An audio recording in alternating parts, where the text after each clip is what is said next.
Goodness evening ന്യൂസിലേക്ക് സ്വാഗതം. പ്രധാന വാർത്തകൾ. വീണ്ടും കാട്ടാനക്കലി. തൃശൂരിൽ ആദിവാസിയെ കാട്ടാന ചവിട്ടിക്കൊന്നു. ഫ്രാൻസിലിയൻ ഗ്ലോബൽ ലീഡർഷിപ്പ് ടീമിനെ നയിക്കുവാൻ മലയാളി വൈദികൻ. സംസ്ഥാനത്ത് പുതിയ മദ്യനയം വൈകും. മന്ത്രിസഭായോഗം പുതിയ മദ്യനയം അംഗീകരിച്ചില്ല. ഇന്ത്യക്കാരടക്കം അനധികൃത കുടിയേറ്റക്കാരെ പാനമയിലേക്ക് നാടുകടത്തി ട്രംപ്. മുല്ലപ്പെരിയാർ വിഷയത്തിൽ ഇടപെട്ട് സുപ്രീം കോടതി. വാർത്തകൾ വിശദമായി. തൃശൂരിൽ ആദിവാസിയെ കാട്ടാന ചവിട്ടിക്കൊന്നു. പീച്ചി ഫോറസ്റ്റ് ഡിവിഷനിലെ താമരവെള്ളച്ചാൽ വനമേഖലയിലാണ് സംഭവം. കാടിനുള്ളിൽ വനവിഭവങ്ങൾ ശേഖരിക്കുവാൻ പോയ താമരവെള്ളച്ചാൽ സ്വദേശി പ്രഭാകരനാണ് കാട്ടാനയുടെ ആക്രമണത്തിൽ കൊല്ലപ്പെട്ടത്. മകൻ മണികണ്ഠനും മരുമകൻ ബിജോയ്ക്കുമൊപ്പമാണ് പ്രഭാകരൻ വനത്തിനുള്ളിലേക്ക് ചീനിക്ക ശേഖരിക്കുന്നതിനായി പോയത്.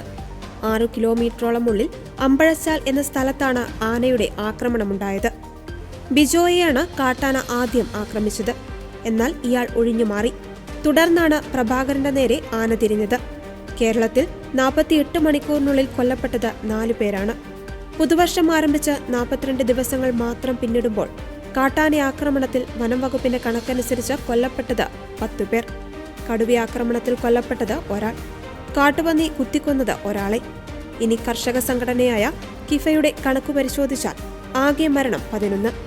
കേരള പരിസ്ഥിതി മന്ത്രാലയം രാജ്യസഭയെ അറിയിച്ച കണക്കുപ്രകാരം 2020-2024 കാലയളവിൽ സംസ്ഥാനത്ത് മനുഷ്യ വന്യജീവി സംഘർഷം മൂലം 460 മരണങ്ങളും 4527 പരിക്കുകളുമാണ് റിപ്പോർട്ട് ചെയ്തിരിക്കുന്നത്. കേരളത്തിന് ആവശ്യം ശാശ്വതമായ പരിഹാര മാർഗങ്ങളാണ്. 2017 സെൻസസ് അനുസരിച്ച് കേരളത്തിലെ കാട്ടാനകളുടെ എണ്ണത്തിൽ ഗണ്യമായ വർധനവാണ് ഉണ്ടായിരിക്കുന്നത്. ഇന്ത്യയിൽ ഏറ്റവും കൂടുതൽ കാട്ടാനകളുള്ളത് കർണാടകം, അസം, പിന്നെ കേരളമാണ്. അസമിൽ 5719, കേരളത്തിൽ 5706. അസമിലെ വനവിസ്തൃതി 26,832 ചതുരശ്ര കിലോമീറ്റർ.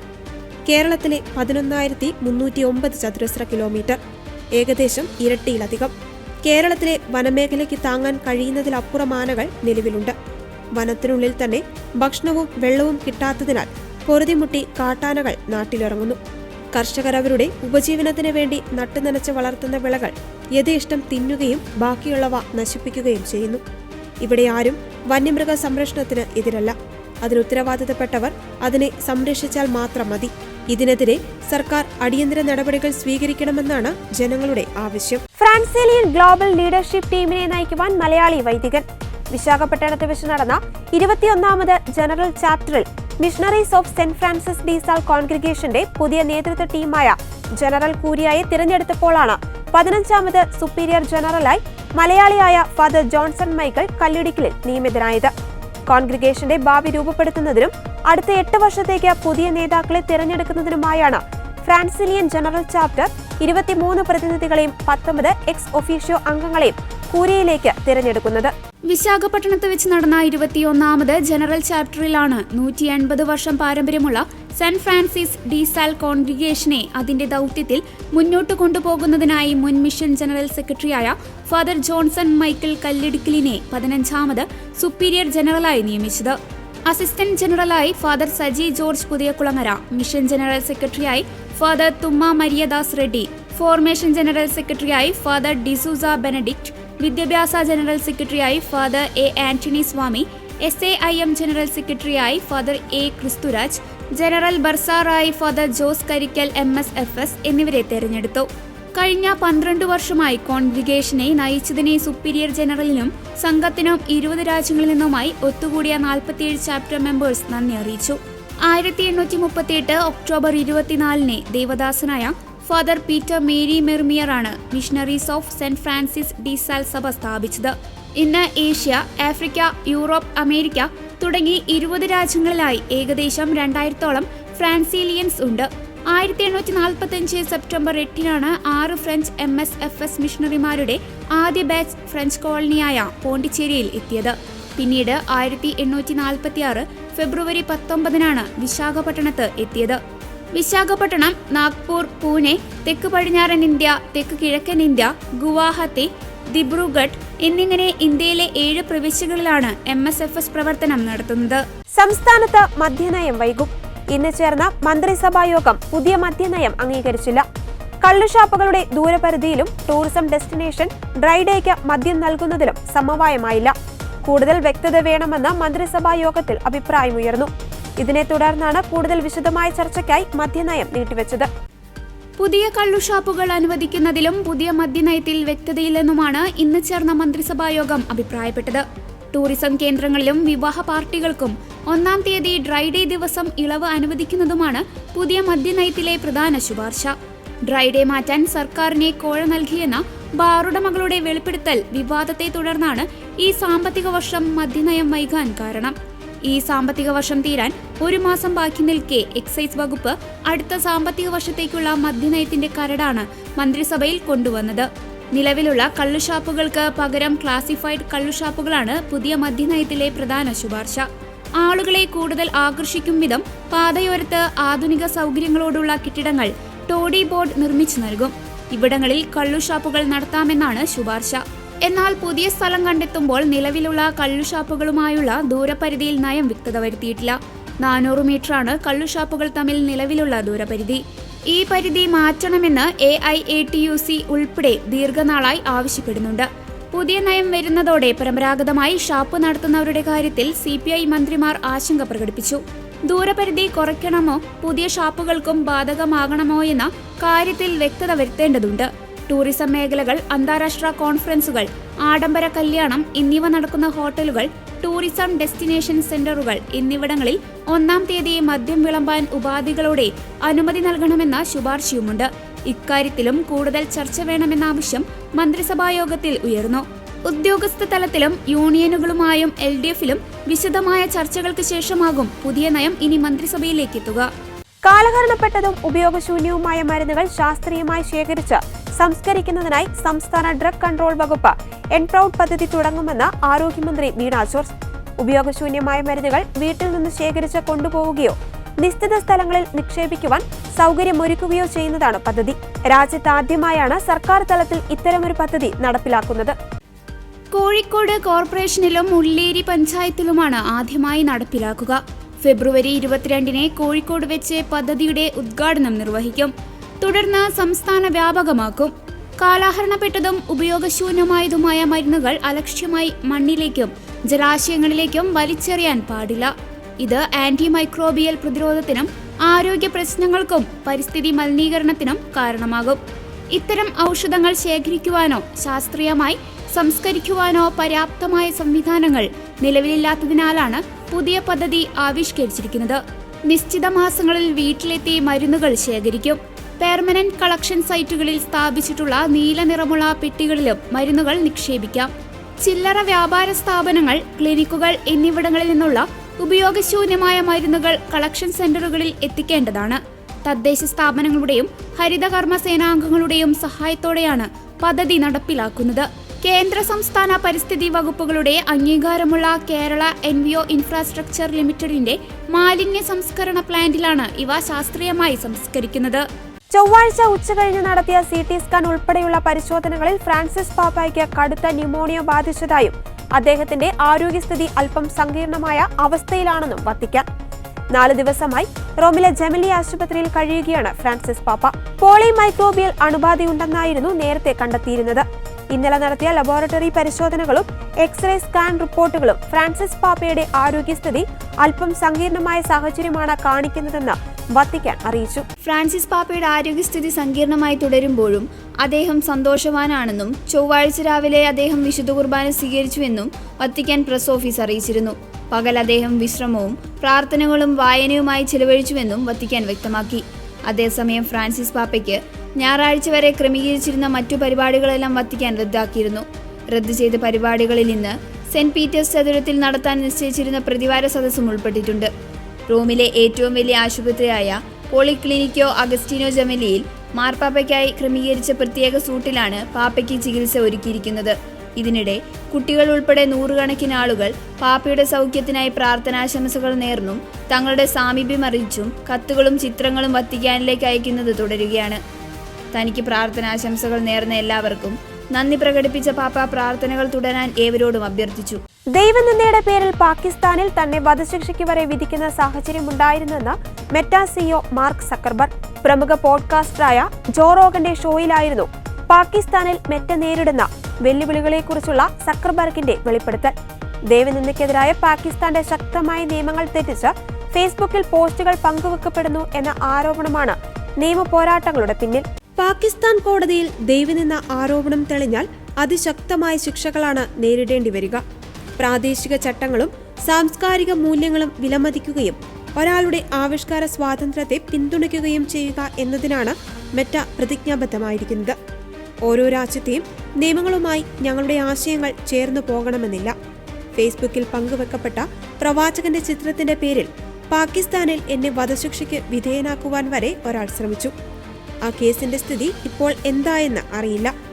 എനിക്ക് പാകിസ്ഥാനിലേക്ക് പോകുവാൻ പദ്ധതിയില്ല. അതുകൊണ്ട് തന്നെ അതേക്കുറിച്ച് പേടിക്കുന്നില്ലെന്നും അദ്ദേഹം പറഞ്ഞു. ഉള്ളടക്കത്തിന്റെ കാര്യത്തിൽ ടെക് കമ്പനികൾ അഭിമുഖീകരിക്കുന്ന കടുത്ത നിയന്ത്രണങ്ങളെക്കുറിച്ചും അദ്ദേഹം പോഡ്കാസ്റ്റിൽ പറഞ്ഞു. പല രാജ്യങ്ങളിലും സർക്കാരുകൾ ആവശ്യപ്പെടുന്ന തരത്തിൽ പ്രവർത്തിക്കാതിരുന്നാൽ ഇന്റർപോൾ നോട്ടീസ് ഇറക്കും, നിങ്ങളെ അറസ്റ്റ് ചെയ്യും എന്നിങ്ങനെയാണ് നിലപാട്. അത് ശരിയല്ല. ആവിഷ്കാര സ്വാതന്ത്ര്യമെന്ന വിഷയത്തിലുള്ള കമ്പനികളുടെ നിലപാടും വിവിധ രാജ്യങ്ങളിലെ മൂല്യങ്ങളും തമ്മിൽ പലപ്പോഴും ഇടയാറുണ്ട്. അമേരിക്കൻ ടെക് കമ്പനികൾക്ക് വിദേശ രാജ്യങ്ങളിൽ പ്രവർത്തിക്കണമെങ്കിൽ US സർക്കാരിന്റെ പിന്തുണ കൂടി വേണമെന്നും അദ്ദേഹം കൂട്ടിച്ചേർത്തു. യുക്രൈൻ റഷ്യ യുദ്ധത്തിന് അന്ത്യം കുറിക്കുക എന്ന ലക്ഷ്യത്തോടെ റിയാദിൽ വെച്ച് ചേർന്ന US റഷ്യ ചർച്ചയെ വിമർശിച്ച് യുക്രൈൻ പ്രസിഡന്റ് വൊളാഡിമിർ സെലൻസ്കി. യുക്രൈന്റെ പ്രാതിനിധ്യമില്ലാതെ യുക്രൈന്റെ ഭാവിയെക്കുറിച്ച് സംസാരിക്കുന്നുവെന്ന് സെലൻസ്കി വിമർശിച്ചു. തുർക്കിയിലെ അങ്കാറയിൽ വെച്ച് നടത്തിയ വാർത്താ സമ്മേളനത്തിലാണ് അദ്ദേഹം വിമർശനമുന്നയിച്ചത്. Не могли нічого обрати, окрім того, щоб взяти зброю і захищатись. І там не було жодної дипломатії, тому що Росія напала на Україну вночі, і українці взяли зброю і почали боронити свою державу без допомоги жодної країн світу. തുർക്കി പ്രസിഡന്റ് റജബ് ത്വയ്പ് ഉർദുഗാനൊപ്പം യുക്രൈൻ പ്രസിഡന്റ് വ്ളാഡിമിർ സെലൻസ്കിയും വാർത്താ സമ്മേളനത്തിൽ പങ്കെടുത്തിരുന്നു. സമാധാനം പുലരണമെന്നുണ്ടെങ്കിൽ ഇനിയൊരു തെറ്റും ആവർത്തിക്കാതിരിക്കാനും മധ്യസ്ഥ ചർച്ചയിൽ അമേരിക്ക, യൂറോപ്പ്, യുക്രൈൻ അടക്കമുള്ളവർ നിർബന്ധമായും ഉണ്ടായിരിക്കണമെന്നും സെലൻസ്കി പറഞ്ഞു. തുടർന്നുള്ള US റഷ്യ യുക്രൈൻ സമാധാന ചർച്ച തുർക്കിയിൽ വെച്ച് സമാധാനത്തോടെ നടത്താനുള്ള എല്ലാ വാഗ്ദാനങ്ങളും തുർക്കി പ്രസിഡന്റ് റജബ് ത്വയ്പ് ഉർദുഗാൻ വാർത്താ സമ്മേളനത്തിൽ വെച്ച് നൽകി. റഷ്യ US ചർച്ചയിൽ യുക്രൈനിനെ പങ്കെടുപ്പിക്കാത്തതിനെക്കുറിച്ച് അദ്ദേഹം വാർത്താ സമ്മേളനത്തിൽ ഓർമ്മിപ്പിക്കുകയും ചെയ്തു. യുക്രൈനും റഷ്യയ്ക്കും ഇടയിലെ സ്ഥിതിഗതികൾ ശാന്തമാക്കാൻ ഉന്നതതല സംഘത്തെ മധ്യസ്ഥരായി നിയോഗിച്ചത് US റഷ്യയുമാണ്. ഉഭയകക്ഷി ബന്ധത്തിലെ അസ്വസ്ഥതകളെ അഭിസംബോധന ചെയ്യാൻ ഇരു രാജ്യങ്ങളിലെയും പ്രതിനിധികൾ സമ്മതിച്ചതായി ചർച്ചയിൽ പങ്കെടുത്ത US വിദേശകാര്യ വക്താവ് ടാമി ബ്രൂസ് ഇന്നലെ പ്രസ്താവനയിൽ അറിയിച്ചിരുന്നു. ഒരു ഫോൺ കോളും അതിനുശേഷമുള്ള യോഗവും കൊണ്ട് മാത്രം ശാശ്വതമായൊരു പരിഹാരം കാണുക സാധ്യമല്ല. നടപടിയുമായി മുന്നോട്ടു പോകേണ്ടതുണ്ട്. ചർച്ചയിൽ കൂടി സുപ്രധാന ചുവടുവയ്പ് നടത്തിയെന്നും US സ്റ്റേറ്റ് ഡിപ്പാർട്ട്മെന്റ് അറിയിച്ചതായി അന്താരാഷ്ട്ര മാധ്യമങ്ങൾ റിപ്പോർട്ട് ചെയ്തു. യുക്രൈനിനെ ചർച്ചയിൽ നിന്ന് മാറ്റി നിർത്തിയതുമായി ബന്ധപ്പെട്ട വിഷയത്തിൽ ഇവിടെ ആരെയും മാറ്റി നിർത്തിയിട്ടില്ലെന്നും ചർച്ചയിലൂടെ അമേരിക്കയ്ക്കും യൂറോപ്പിനും യുക്രൈനിനും ലോകത്തിനും ഏറെ ഗുണകരമായ കാര്യങ്ങൾ ഉണ്ടായേക്കാമെന്ന് US വിദേശകാര്യ സെക്രട്ടറി മാർക്കോ റൂബിയോ പറഞ്ഞു. അതേസമയം ചർച്ചകളിൽ ബൈഡന്റെ യുക്തിയെ US നിരസിച്ചതായി റഷ്യൻ വക്താക്കൾ അറിയിച്ചു. മുല്ലപ്പെരിയാർ അണക്കെട്ടുമായി ബന്ധപ്പെട്ട കേസിൽ നിർണായക നിർദ്ദേശങ്ങളുമായി സുപ്രീം കോടതി. മേൽനോട്ട സമിതി ഇരുഭാഗത്തും സ്വീകാര്യമാകുന്ന പരിഹാരം കണ്ടെത്തണമെന്ന് സുപ്രീം കോടതി നിർദ്ദേശിച്ചു. പുതിയതായി രൂപീകരിച്ച മേൽനോട്ട സമിതി തമിഴ്നാട് ഉന്നയിക്കുന്ന വിഷയങ്ങൾ പരിഗണിക്കണം. തുടർന്ന് കേരളത്തിനും തമിഴ്നാടിനും സ്വീകാര്യമാകുന്ന പരിഹാരം കണ്ടെത്തണം. തർക്കമുണ്ടെങ്കിൽ മേൽനോട്ട സമിതി കോടതിക്ക് റിപ്പോർട്ട് നൽകണമെന്നും നിർദ്ദേശിച്ചു. മേൽനോട്ട സമിതി ചെയർമാൻ ഇരു സംസ്ഥാനങ്ങളുടെയും യോഗം വിളിക്കണം. ഡാമുമായി ബന്ധപ്പെട്ട് മറ്റ് ഹർജികൾ ചീഫ് ജസ്റ്റിസിന്റെ ബെഞ്ചിന് മുന്നിൽ ലിസ്റ്റ് ചെയ്യാനും നിർദ്ദേശിച്ചു. വിഷയങ്ങളിലുണ്ടായ തീരുമാനം 4 ആഴ്ചയ്ക്കുള്ളിൽ മേൽനോട്ട സമിതി സുപ്രീം കോടതിയിൽ റിപ്പോർട്ട് നൽകണം. മുല്ലപ്പെരിയാർ വിഷയം കോടതിയിലൂടെ മാത്രം പരിഹരിക്കപ്പെടേണ്ട വിഷയമാണോ എന്നും സുപ്രീം കോടതി ചോദിച്ചു. മേൽനോട്ട സമിതി അടക്കമുള്ള സാഹചര്യത്തിൽ അതിലൂടെ വിഷയങ്ങൾ പരിഹരിക്കാമല്ലോ എന്നും കോടതി നിരീക്ഷിച്ചു. തമിഴ്നാട്ടിൽ എന്തെങ്കിലും ചെയ്താൽ കേരളം തകരുമെന്ന് പ്രചാരണമാണെന്നും കോടതി പറഞ്ഞു. അതേസമയം കേരളം വിഷയം നീട്ടിക്കൊണ്ടുപോകുകയാണെന്ന് തമിഴ്നാട് കോടതിയിൽ വാദിച്ചു. പഴയ ഡാം പൊളിച്ച് പുതിയത് പണിയാനാണ് കേരളത്തിന്റെ ശ്രമമെന്നും തമിഴ്നാട് അറിയിച്ചു.